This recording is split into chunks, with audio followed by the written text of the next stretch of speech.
اگر آپ کے دماغ میں یہ کیڑا بیٹھا ہوا ہے کہ جو میں ہوں وہ کوئی اور نہیں ہے، تو یاد رکھیے آپ کبھی ترقی نہیں کریں گے۔ جب تک یہ کیڑا نہیں نکلے گا آپ ترقی نہیں کر سکتے۔ جانتے ہیں لوگ حسد کیوں کرتے ہیں؟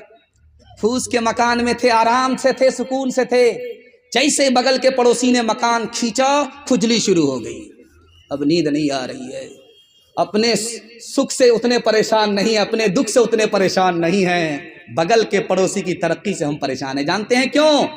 اپنے کو بڑا سمجھنے کی وجہ سے، اس کو چھوٹا سمجھنے کی وجہ سے۔ آدمی حسد کیوں کرتا ہے؟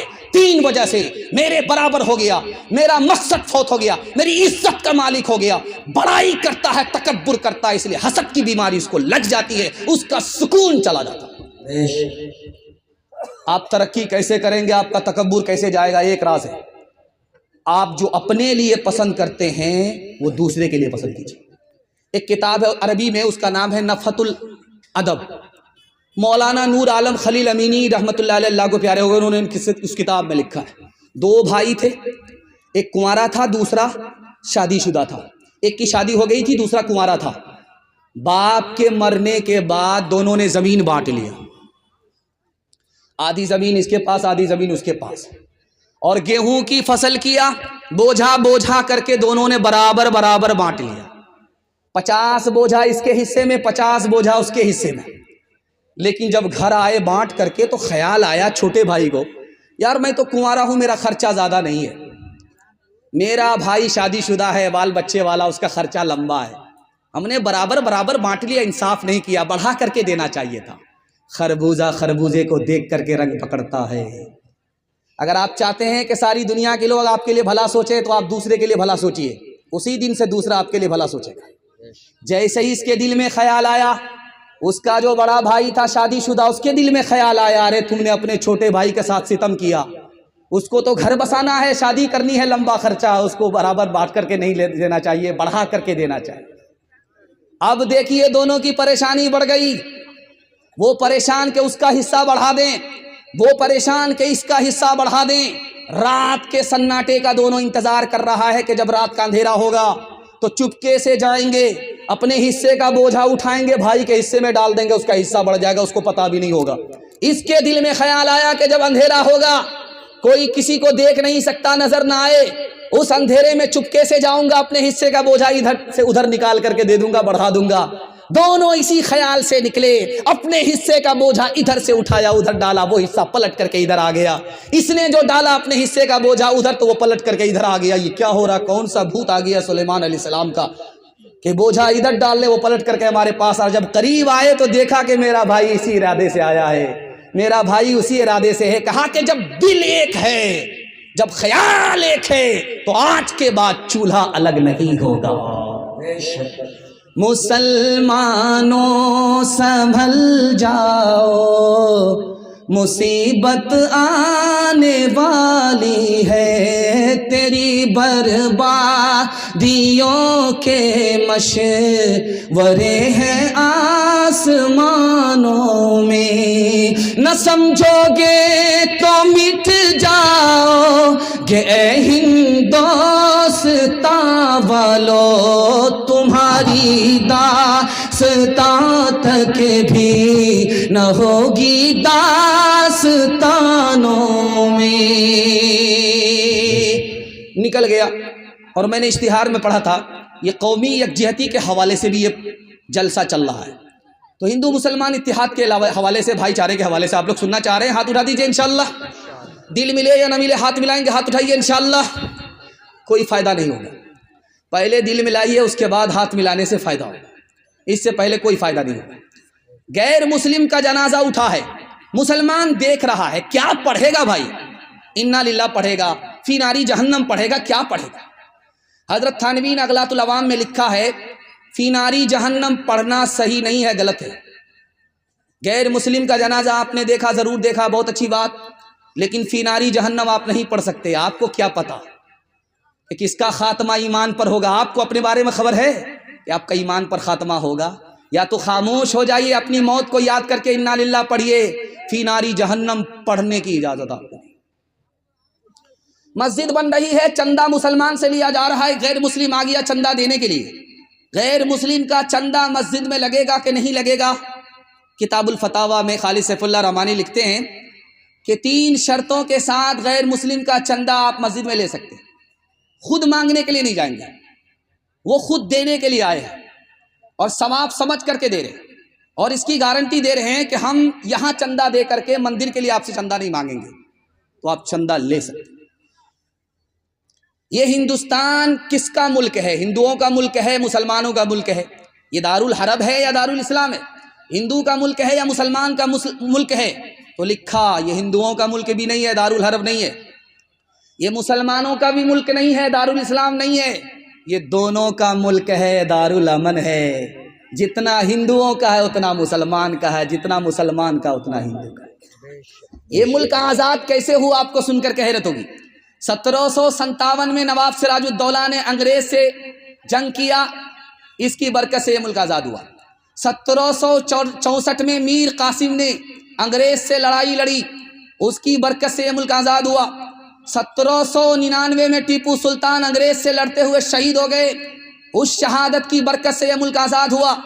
اور 1857 میں نانوتوی اور گنگوہی کی مشترک جنگ سے اس کی برکت سے یہ ملک آزاد ہوا. 1947 میں مولانا ابوالکلام آزاد اور مہاتما گاندھی کی تحریک سے یہ ملک آزاد ہوا. کوئی ہندو ہو کہ مسلم سبھی ایک ڈگر کے راہی، یہ وطن ہی اپنا دھن ہے، اسی کے ہیں ہم سپاہی، یہ وطن ہی اپنا دھن ہے. کوئی ہندو ہو کہ مسلم سبھی ایک ڈگر کے راہی، یہ وطن بھی اپنا دھن ہے، اس کے ہے ہم سپاہی، رہے ساتھ ساتھ جب تک تو برس رہا تھا سونا، جہاں ہم الگ ہوئے ہیں وہیں آ گئی تباہی، جہاں ہم الگ ہوئے ہیں. ایک دوہا سنا دیتا ہوں ہندی اور اردو کے حوالے سے کہ اس ملک کا مسلمان کتنا وفادار ہے کہ اس کی زبان اردو ہونے کے باوجود بھی اس نے فارسی زبان کی خدمت کرنے کے بجائے ہندی زبان کی خدمت کی ہے. اس کی زندہ مثال امیر خسرو ہیں. امیر خسرو مرحوم مسلمان ہو کر کے ہندی زبان کے شاعر ہیں. مسلمانوں نے زبان کے نام پر کبھی بھید بھاؤ نہیں کیا. ہندوستان میں ہندی زبان کو بھی اپنی زبان سمجھا، اردو کو بھی اپنی زبان سمجھا. 4 لڑکیاں کنویں سے پانی بھر رہی تھی. امیر خسرو کو پیاس لگی، گزر رہے تھے، کہا کہ بیٹی پیاس لگی ہے پانی پلا دو. آپ شاعر آدمی، آپ کو فری میں پانی نہیں پلائیں گے. شعر پڑھیے. کہا فرمائش بتاؤ. کہا مجھ کو کھیر کھانا پسند ہے، کھیر پر مصرع کہہ دیجیے. دوسری لڑکی بولی میری ماں چرخا چلاتی ہے، کپڑا بنتی ہے، چرخا پر مصرع کہہ دیجیے. تیسری لڑکی بولی کہ میرے گھر میں کتا ہے، رات بھر جاگتا ہے، گھر کی حفاظت کرتا ہے، کتے پر مصرع کہہ دیجیے. چوتھی لڑکی بولی میرا باپ محرم میں دارو پی کر کے ایسا ڈھول بجاتا ہے دونوں طرف سے پھٹ جاتا ہے، ڈھول پر مصرع کہہ دیجیے. 4 لڑکیوں کی فرمائش کو امیر خسرو نے 2 مصرے میں پیش کیا. کھیر پکائی جتن سے چرخا دیا جلائے، کھیر پکائی جتن سے چرخا دیا جلائے، آیا کتا کھا گیا، آیا کتا کھا گیا، بیٹھ کے ڈھول بجا لا پانی پلا، کھنوا سے لال بھیلن جلیا والا بگیا، مشکل سے آئل اپنے ہاتھی ازدیا، کھنوا کے دھار سے، کھنوا کے دھار سے رنگل ہندوستان ہو، آزادی نہیں جائے دیوی.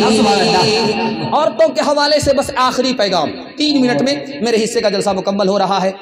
عورتوں کے حوالے سے آخری پیغام سنا کر کے اپنی جگہ لے رہا ہوں. آپ لوگ سننے کے لیے تیار ہیں؟ ہاتھ اٹھا دیجئے انشاءاللہ. عورت کو سر پر بٹھائیں گے، ہاتھ اٹھائیے انشاءاللہ. یہ غلطی مت کیجیے، پہلی فرصت میں آپ کو حکومت چلی ہے.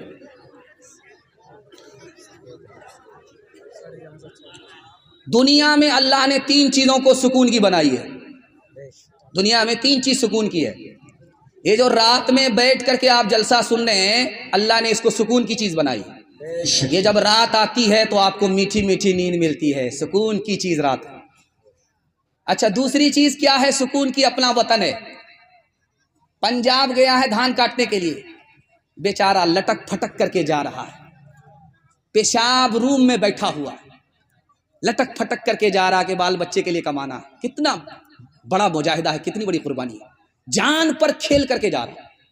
اور جب پنجاب سے لوٹنے لگتا ہے تو انتظار میں رہتا گھر کب پہنچے گا. یہ اسٹیشن دیکھ رہا ہے، وہ اسٹیشن دیکھ رہا ہے، یہ اسٹیشن دیکھ رہا، وہ اسٹیشن دیکھ رہا. کیوں بھائی؟ جبکہ ادھر سے پیسہ تھا، سیٹ ملی ہوئی ہے، آرام سے اے سی میں آ رہا ہے، لیکن اس کو سکون نہیں ہے، چھٹ پٹ کر رہا کہ گھر آئے. اللہ نے سکون کی چیز اپنا وطن بنایا ہے. ٹوٹے پھوٹے گھر میں، اپنے گھر میں جو سکون ملتا کہیں نہیں ملتا. اور تیسری چیز جو سکون کی بنائی ہے وہ اپنی عورت ہے. یہی وجہ ہے جو رات کہیں اور، بیوی سے کہیں اور دور، وہ کہیں بھی چلا جائے اس کو سکون نہیں ملتا. جب بیوی کے پاس آتا ہے اس کو سکون ملتا ہے. انشاءاللہ مرنے کے بعد بیوی کی قدر کریں گے. ہاتھ اٹھائیے، انشاءاللہ بالکل صحیح جا رہا ہے. یہ دیکھیں، خیر ماشاءاللہ آپ نے ڈس بریک مار کر کے میرا دل خوش کر دیا. جب بیٹی رخصت ہونے لگتی ہے تو مگرمچھ کے آنسو باراتی بھی بہانے لگتے ہیں. کیونکہ اس وقت جب رخصت ہوتی ہے تو گھر میں رونے کی آواز آتی ہے. نانی الگ رو رہی ہے، دادی الگ رو رہی ہے، باپ الگ رو رہے. قیامت برپا ہے. 18 سال کی بیٹی کو پوس پال کر کے جب باپ بھیجتا ہے تو کلیجہ منہ کو آ جاتا ہے. بڑا عجیب منظر ہوتا ہے. تو مگرمچھ کے آنسو باراتی بھی بہانے لگتے. اس وقت میں باپ بیٹی کے کان میں کچھ کہتا ہے اور ماں بیٹی کے کان میں کچھ کہتی ہے. کیا کہتی ہے وہ میں آپ کو بتانے کے لیے جا رہا ہوں. ماں کان میں کہتی ہے، بیٹی میں کیسے سسرال جا رہی ہو، شوہر کی ناک کی حفاظت کرنا، شوہر کے کان کی حفاظت کرنا، شوہر کی آنکھ کی حفاظت کرنا. بیٹی بولتی اماں کان اس کے ہیں، آنکھ اس کی ہے، ناک اس کی، حفاظت میں کیسے کروں؟ کہا بیٹی تمہارے گناہ کی بدبو تمہارے شوہر کی ناک میں نہ پہنچے، یہ ناک کی حفاظت ہے. بیٹی تمہاری گالی اور تمہاری گندی بات تمہارے شوہر کے کان میں نہ پہنچے، یہ کان کی حفاظت ہے. بیٹی جب شوہر گھر میں رہے تو اٹیچر پھٹیچر مت رہنا، صاف ستھرے کپڑے پہن کر کے رہنا، آنکھ میں سرما لگا کر کے رہنا، وضو کے ساتھ رہنا. جب شوہر تم کو اپنی آنکھ سے دیکھے تو اس کا دل بھی ٹھنڈا ہو جائے، اس کی آنکھ بھی خوش ہو جائے. پہلی بار جب بیٹی سسرال سے میکے آتی ہے تو جلدی آ جاتی ہے، کہیں 1 دن میں، کہیں 2 دن میں، کبھی 3 دن میں جلدی آ جاتی ہے. تو جیسے ہی وہ سسرال سے میکے آتی ہے تو سارے محلے بھر کی عورتیں گھیر لیتی ہیں، سوال جواب ہوتا ہے. بیٹی سسرال سے آ رہی ہو، سسر کیسے تھے؟ تو لڑکی کہتی سبحان اللہ. بیٹی سسرال سے میکے آ رہی ہو، شوہر کیسے تھے؟ لڑکی کہتی ماشاء اللہ. بیٹی سسرال سے میکے آ رہی، سسرال کیسی تھی؟ تو لڑکی کہتی ہے الحمدللہ. اب ایک عورت جھٹ سے کہتا ہے یہ سب فالتو سوال ہے، جو اصل سوال ہے اس کا جواب دو. ساس کیسی تھی؟ تو کہتی استغفر اللہ لا حول ولا قوت الا باللہ، جلے تو جلال تو اس بلا کو ٹال تو. ماں تو ماں ہوتی ہے، سمجھ گئی. میری بیٹی کو سب پسند ہے، ساس پسند نہیں ہے. اب ماں ادب بھی دیتی ہے، حوصلہ بھی دیتی. کہا بیٹی تمہارے جواب سے مجھے بڑا صدمہ ہوا، میرے سوال کا جواب دو کہ پہلی مرتبہ جب میکے سے سسرال گئی تھی کون لے کر کے گئی؟ کہا ساس آئی تھی، 100 لڑکی میں ہم کو پسند کیا، پھر بہو بنا کر کے میکے سے سسرال لے گئی. ماں نے کہا کہ بیٹی خبردار، یہ ساس کا ہی احسان ہے اتنی اچھی سسرال مل گئی، یہ ساس کا ہی احسان ہے اتنے اچھے شوہر مل گئے، اتنے اچھے سسر مل گئے. بیٹی ساس بلا اور مصیبت نہیں ہوتی، کبھی ماں ہوتی ہے، کبھی ماں سے بڑھ کر کے ہوتی ہے. ہاتھ اٹھائیے. داماد بیٹی کی لڑائی میں داماد سیدھا جیل جائے گا، ہاتھ اٹھائیے انشاءاللہ. خیر 2-4 آدمی سٹ پٹا رہے تھے لیکن ڈس بریک مار لیا، اللہ جزائے خیر دے. جا جا بیٹی اج سسوار اجیا کہہ رہی ہو بٹی ہو پیار، مت رکھی ہو ساسو سے بیر، پھوکی پھوکی کے رکھی ہو پیر. روز پڑھی ہو بیٹی قرآن، روز کری ہو تازہ ایمان. رابعہ بصری سپنے دل میں پیدا کر کمال، حضرت عائشہ صدیقہ کی بن جا تو مثال، فاطمہ زہرا کی سیرت کا ذرا کرنا خیال، زندگی میں غم بھی آئے تو نہ ہونا تو نڈھال، اپنے شوہر کی اطاعت تجھ پہ لازم ہے صدا، حکم مولا ہے یہی ہے، حکم مولا ہے یہی ہے، اور قول مصطفیٰ۔ مسلمان کھیتی کی طرح ہے، کھیتی پر جب ہوا چلتی ہے وہ ڈولتی ہے، سنبھلتی ہے، ڈولتی ہے، سنبھلتی ہے، جڑ سے اکھڑتی نہیں ہے۔ مسلمان کھیتی کی طرح ہے، جب مصیبت کا پہاڑ اس پر ٹوٹتا ہے تو وہ صبر کا سہارا لے کر کے سنبھل جاتا ہے، جڑ سے اکھڑتا نہیں۔ مسلمان کھجور کے درخت کی طرح ہے، کھجور کی جڑ زمین کے اندر ہوتی ہے، اس کا سر آسمان میں ہوتا ہے۔ ٹھیک مسلمان کھجور کے درخت کی طرح اس کے سینے میں ایمان گڑا ہوا ہوتا ہے اور اس کا عمل آسمان کو پہنچتا ہے۔ جیسے کھجور کا درخت معمولی ہوا سے وہ ہلتا نہیں ہے، اسی طرح معمولی مصیبت سے مسلمان ہلتا نہیں ہے اور مضبوط ہو جاتا ہے۔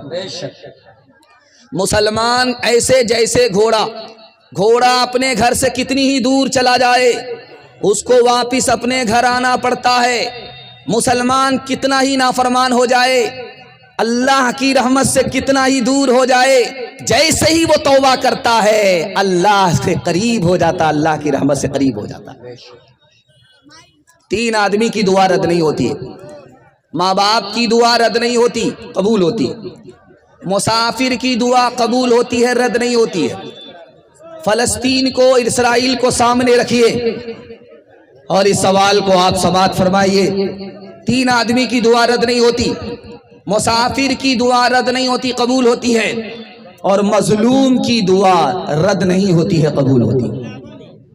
دیر ضرور لگتی ہے لیکن اندھیر نہیں ہے، قبول ہوتی ہے۔ دنیا میں صلہ مل جاتا ہے، ظالم کو سزا مل جاتی ہے، اور کبھی کبھی آخرت میں صلہ ملتا ہے، ظالم کو دنیا میں مہلت مل جاتی ہے۔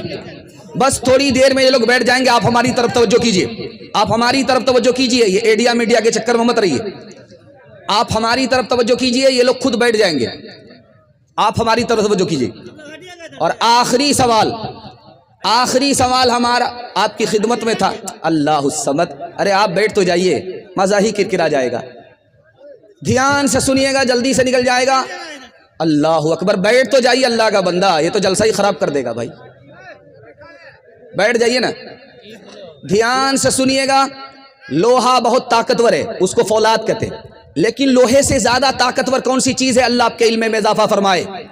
آپ نے لوہار کی بھٹی کو دیکھا ہے، اس میں مرا ہوا چمڑا ہوتا ہے، اس کی بھاتی ہوتی ہے، رسی ہاتھ میں لوہار رکھتا ہے، اس کو کھینچتا ہے، اس کی ہوا سے جو لوہا آگ کے اندر جاتا ہے وہ گل جاتا ہے۔ مرے ہوئے چمڑے کی ہوا ہوتی ہے، اس سے لوہا گل جاتا ہے۔ جب مظلوم کی آہ دل سے نکل جاتی ہے تو ظالم گل جایا کرتا ہے۔ یہ جلسہ ہے، اس میں ہماری دعا ہے کہ اللہ مظلوم مسلمان کی مدد فرمائے، فلسطین کی مدد فرمائے، فلسطین کی طرف سے لڑنے والے کو اللہ بھرپور کامیابی عطا فرمائے، فلسطین کو آزاد فرمائے۔ آپ دیکھیں گے آپ کے گھر سے چھوٹا چھوٹا بچھو نکلے گا، آپ چوکی ہٹائیے، کرسی ہٹائیے، پرانی کرسی ہٹائیے، پرانی چوکی ہٹائیے، چھوٹا چھوٹا بچھو نکلے گا۔ تو بچہ دیکھے اس کو چپل سے مارتا ہے، بوڑھا دیکھے اس کو چپل سے مارتا ہے۔ جانتے ہیں کیوں؟ گلستہ میں کسی عارف نے لکھا ہے، اس بچھو نے کاٹا نہیں پھر بھی اس کو جوتے سے مارا، اس بچھو نے نقصان نہیں پہنچایا پھر بھی اس کو چپل سے مارا۔ راز یہ ہے کہ جب بچھو ماں کے پیٹ میں ہوتا ہے ماں اس کو سنبھالتی ہے، وہ چھوٹا رہتا ہے ماں اس کی پرورش کرتی ہے، جب وہ بڑا ہو جاتا ہے طاقتور ہو جاتا ہے تو ماں کے پیٹ کو پھاڑ کر کے باہر آ جاتا ہے۔ جس نے ماں پر ستم ڈھایا دنیا میں اس کو یہ سزا ملتی ہے، وہ جہاں بھی جاتا ہے اس کو جتیایا جاتا ہے، جوتے سے قبر لی جاتی ہے۔ 70 سال سے اسرائیل ظلم ڈھا رہا تھا، اللہ نے اس کے ظلم کو، اس ظالم کو جتیانے کے لیے حماس کو پیدا کر دیا، آج وہ جوتے کھا رہا ہے۔ اور انشاءاللہ وہ انجام تک پہنچے گا. آپ دعا کیجئے اللہ مظلوم اور فلسطین کی مدد فرمائے. خالق دو جہاں اپنے محبوب کے، خالق دو جہاں اپنے محبوب کے، امتی کو نہ ایسی سزا دیجئے. لٹ گئے مال و جاں جل گیا شیعہ، لٹ گئے مال و جاں جل گیا شیعہ. کیا خبر تھی ہماری، کیا خطا تھی ہماری، بتا دیجئے. ہم نے مانا بہت ہی گنہگار ہے، کچھ بھی ہے آپ ہی کے پرستار ہے. جس نے چن چن کے مارا ہے یا رب ہمیں، جس نے چن چن کے مارا ہے یا رب ہمیں، بزم ہستی سے اس کو مٹا دیجئے.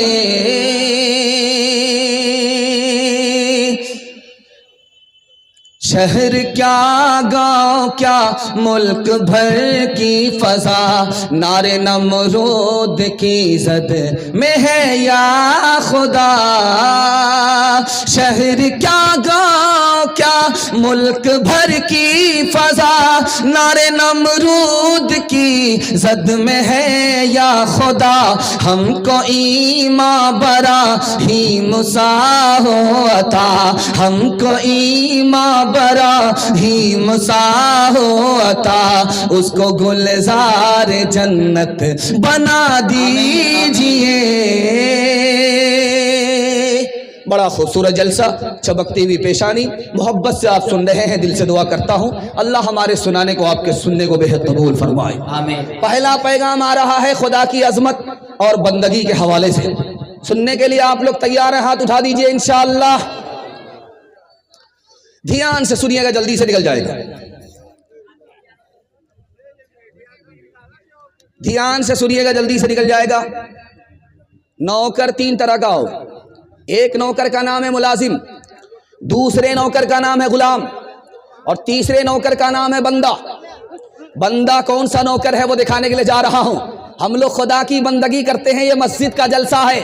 مسجد کو سجدے سے بھی آباد کرتے ہیں، چندے سے بھی آباد کرتے ہیں. آپ کو سننا ضروری ہے. نوکر تین طرح کا ہے. ایک ملازم ہے، جب وقت ہے تو کام کرے گا، وقت ختم ہو گیا تو آپ ناک رگڑ کر کے رہ جائیے، ایک کام کر کے نہیں دے گا. دوسرا نوکر ہے غلام، رات میں بھی کام کرتا ہے، دن میں بھی کام کرتا ہے، مگر ایک کام نہیں کرتا. جو کام بندہ کرتا ہے وہ نوکر بھی نہیں کرتا، غلام بھی نہیں کرتا. مالک سے پیسہ لیتا ہے، مالک کا کام کرتا ہے، اس کا نام ملازم ہے. مالک نے خرید لیا ہے، جان کو بھی خرید لیا ہے، مال کو بھی خرید لیا ہے، کما کر کے بھی دے رہا، ہر کام کر رہا، مگر ایک کام نہیں کر رہا ہے. جو سب سے بڑا نوکر ہے اس کا نام ہے بندہ. ہم سب خدا کے بندے ہیں، بندگی کرتے ہیں. ہر نوکر اپنے مالک کا ہر کام کرتا ہے، مگر ایک کام نہیں کرتا، اس کے آگے جھکتا نہیں ہے. اور بندہ وہ نوکر ہوتا ہے جو خدا کے آگے سجدے میں چلا جاتا ہے، جھک جایا کرتا ہے. بندگی کس کا نام ہے؟ غلام سے پوچھا کیا کھانا چاہتے ہو، تم کو کھلائیں گے، ہمارے پاس پیسہ ہے. کیا پہننا چاہتے ہو، وہ کپڑا ہم تم کو پہنائیں گے، بتاؤ. وہ بولا جو آپ پہنا دیجئے وہی میری پسند ہے، جو آپ کھلا دیجئے وہی میری پسند ہے. ارے اللہ کا بندہ، تمہاری پسند پوچھ رہا ہوں، تمہاری کیا پسند ہے، کیا کھانا چاہتے ہو؟ تمہاری پسند پوچھتے ہیں کہ تم کیا پینا چاہتے ہو. اس نے کہا میں نوکر ہوں، آپ مالک ہیں، میری الگ کوئی پسند ہوتی تو میں نوکر نہیں ہوتا، مالک ہوتا. جو آپ کی پسند ہے وہی میری پسند ہے. جب بھی آپ کو نماز کی توفیق ہو جائے، آپ کو دو کام کرنا ہے. جب نماز کے لیے آپ کا مسجد کی طرف قدم اٹھے تو آپ کہیے گا الحمدللہ، اللہ نے توفیق دی اس لیے مسجد کی طرف آ رہا ہوں، یہ میرا کمال نہیں ہے، مالک کا کمال ہے. اور جب نماز میں امام سلام کر دے تو آپ کو استغفر اللہ پڑھنا ہے. نبی کی سنت ہے، 3 بار نبی استغفر اللہ پڑھا کرتے تھے. جانتے ہیں کیوں؟ نماز جب ختم ہوئی، سلام ہو گیا تو کیا پڑھا جاتا؟ استغفر اللہ. جیسا میرے مالک کی عبادت کا حق تھا وہ ہم سے ادا نہیں ہو سکا. نبی کی مجلس تھی، لوگ بیٹھے ہوئے تھے. ابو بکر نے کہا مجھے 3 چیزیں پسند ہے. میری بیٹی آپ کے نکاح میں, آپ کا چہرہ دیکھتا ہوں دل خوش ہو جاتا ہے, آپ پر مال قربان کرتا ہوں دل خوش ہو جاتا ہے. اللہ کے رسول نے کہا مبارک ہو. وہ بیٹھ گئے. حضرت عمر کھڑے ہوئے, یا رسول اللہ مجھے 3 چیزیں پسند ہیں. پرانا کپڑا پہنتا ہوں, دوسرے کو نیکی کا حکم کرتا ہوں, دوسرے کو برائی سے روکتا ہوں. کا مبارک ہو. وہ بیٹھ گئے. حضرت عثمان کھڑے ہوئے, یا رسول اللہ مجھے قرآن پڑھنا بہت پسند ہے, بھوکے کو کھانا کھلانا بہت پسند ہے, ننگے کو کپڑا پہنانا بہت پسند ہے. کہا سبحان اللہ, مبارک ہو. وہ بیٹھ گئے. حضرت علی کھڑے ہوئے, یا رسول اللہ مجھے 3 چیزیں پسند ہیں, گرمی کا روزہ رکھنا, دشمن سے مقابلہ کہنا, مہمان کا اکرام کرنا مجھے پسند ہے. کہا سبحان اللہ. وہ بیٹھ گئے. اب اللہ کے رسول نے کہا مجھے بھی 3 چیزیں پسند ہیں دنیا کی 3 چیزوں کو میں پسند کرتا ہوں. مجھ کو خوشبو پسند ہے, اور مجھے دنیا کی نیک عورت پسند ہے, مجھے نماز پسند ہے کہ میں سجدے میں ہوتا ہوں خدا سے قریب ہو جاتا ہوں. ہاتھ اٹھا کر کے وعدہ کیجئے, بازار روز جائیں گے اور نماز پڑھنے کے لیے جمعہ کو آئیں گے. ہاتھ اٹھائیے, انشاءاللہ ہم بھی آپ کو رانچی لے جائے بغیر نہیں رہیں گے.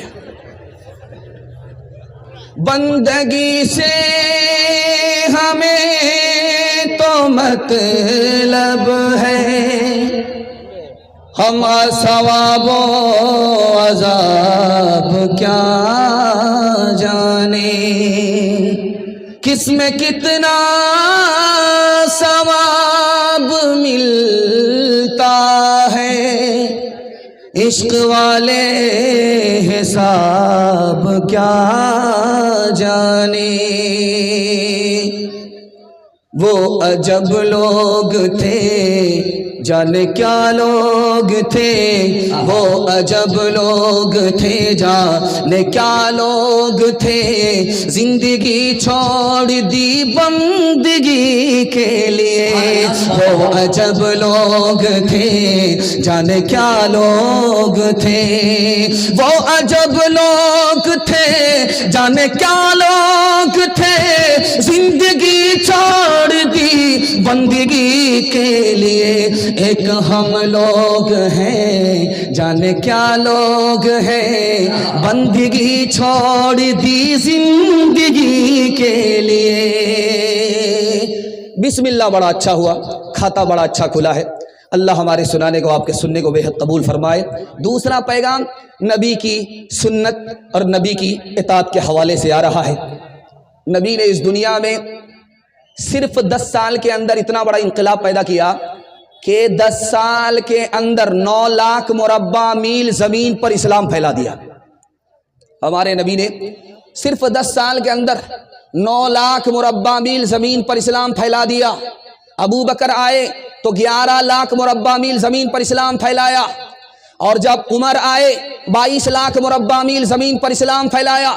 جب عثمان آئے اور علی آئے تو اس دھرتی پر اسلام کو 44 لاکھ مربع میل زمین پر پھیلا دیا.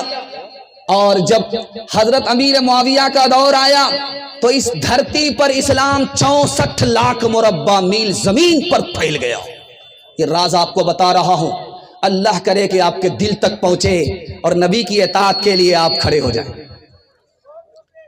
ہمارے نبی آخری نبی ہے. جب آپ کا تکیہ پر سر جائے تو 3 چیزوں پر غور کیجئے گا. 3 منٹ کے لیے تکیہ پر سر جائے گا تو آپ 3 منٹ کے لیے سوچئے گا کہ اللہ نے ہمیں انسان بنایا, بندر بنا دیتا تو کیا بگاڑ لیتا. جب تکیہ پر سر جائے تو دوسری چیز پر دھیان دیجئے گا کہ اللہ نے ہمیں مسلمان بنایا, اسلام مفت میں دے دیا, ہم نے کوئی قیمت نہیں چکائی, اللہ نے فری میں اسلام دے کر مسلمان بنا دیا. 2 منٹ کے لیے ضرور سوچئے گا. اور جب تکیہ پر سر رہے تو یہ ضرور سوچئے گا کہ اللہ نے اپنا کتنا بڑا احسان کیا کہ آخری نبی کی امت میں پیدا فرما دیا.